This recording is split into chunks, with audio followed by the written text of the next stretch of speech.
Mwamuka sei vana veZimbabwe? Mwamuka sei kwamuri ikoko? Nhau yataurwa nakomuro ndika mabhunu nyaya yejelasi yegodo yekai. Iyo muZimbabwe ndo mayakazara manje.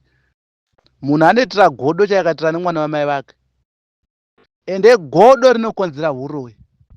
Shanje dzinokonzera uroyi. Jelasi ndo rinoita kuti munhu aite uroyi. Saka nyaya iripo ndeyekuti muZimbabwe tinoda ngoti ndikatodya zvangu zvatonaka zvoumwari panext door apa handichinei naye.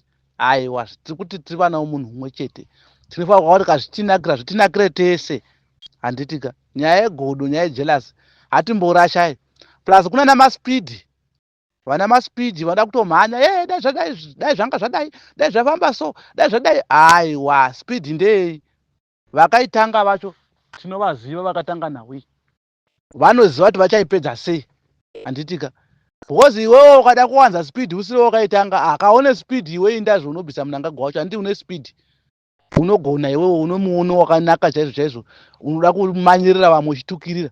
Nyaya iripo haisi yekuti toda kutukana. Magurupu munhu akutukana udangadai iwe uri murume wanu uri musoja. MuZimbabwe varume varimo vazhinji varipo vakadzi vanotori nani. Vazhinji vanoda zvokuda zvokuda ndatodlaini zvangu zvandifambira ndikadlaini zvangu zvaita zvanhingi uyoyo handinei nazvo. Saka ndiri kuti vana veZimbabwe ngatibatanei tose tisi kutambura tose tinoda kudla tose tine mhuri dzinoda chikoro tose tine mhuri dzedu dzinoda kuti mhuri dzedu dziyaruke dzipindewo mabasa. Ndo nhau iri kuchemegwa nayakomero nyika mabhunu nana baba Gezapu kuti nyika inofanira kuti inake vana vaone mabasa vana vapinde zvikoro vachinge vapedza zvikoro vopinda mabasa. Izvezvi zvinopinda chikoro wapinda chikoro ungotongogara nemapepa wakatoenda kune dzimwe nyika. Kune dzimwe nyika kwekwe havambosviki vachimbotombokisa kudenga kaune chikoro chekuZimbabwe. Ndechako enda kuZimbabwe unoita nyaya dzako nemapepa ako iwawo. Handitika saka nhau irimo muZimbabwe yai kungwavha ngwavha. Handiti kana usitorina chaunoziva chomubato wemaoko ndokuudza unonunga svosve nemuromo. Handiti izvezvi tapararira kwese kwese tapararira una Zimbabwe kuita sokuti hatina nyika yedu isi tingori nenyika yedu. Vari kutodya vari kutofara zvavo. Anenge apuwawo mota otofara ototi pamberi nezvigananda. But isusu manje hatidzokeri sure kusvika zvigananda zvarova pasi. Handitika saka vana veZimbabwe ngatibatanei kusvika zvigananda zvarova pasi.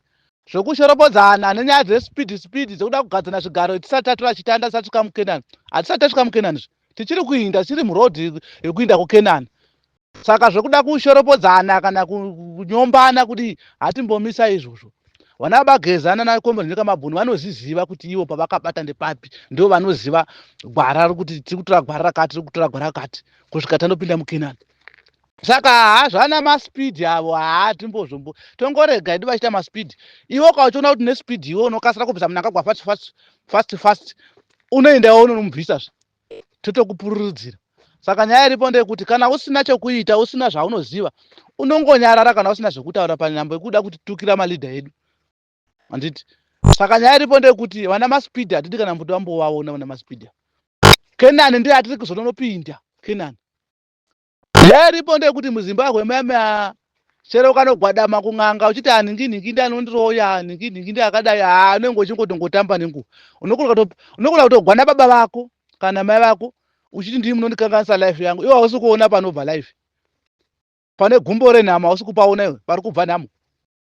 Nhamo iri kubva kuzvigananda nana munangagwa. Handiti mhepo idzi hakuna munhu asina mhepo yake chero ukafugama pamuporosa chokadii mhepo tikadodzigadzika pasi apa uchatoona mumwe achitomanyira kune yake mhepo. Hakuna munhu asina mhepo.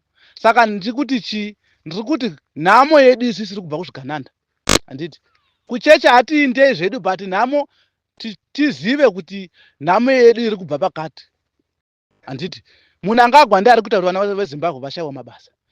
Munangagwa nezvigananda ndo vari kudya mari. Munangagwa nezvigananda zvake ndo vaondonga nyika vachimora nyika vane namo maoko avo ekunama pane mari poga poga vanotosvika ipapo vosvika kutonama. Saka isu vana veZimbabwe tisiri kutambura tisiri kuda chingwa patafura.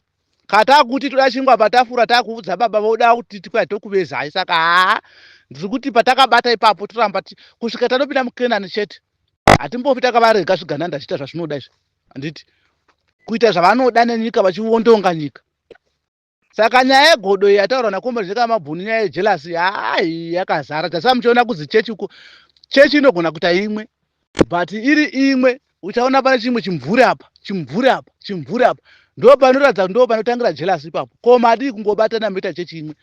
Saka ndiri kuti vana Zimbabwe, zvemapato tombotomira zvokuti kwai nhingi dangari yapinda tombotombomira, tombotombobatana kusvika tanoona Kenani, zvokuti nhingi achazotonga tozoona katatopinda muKenani.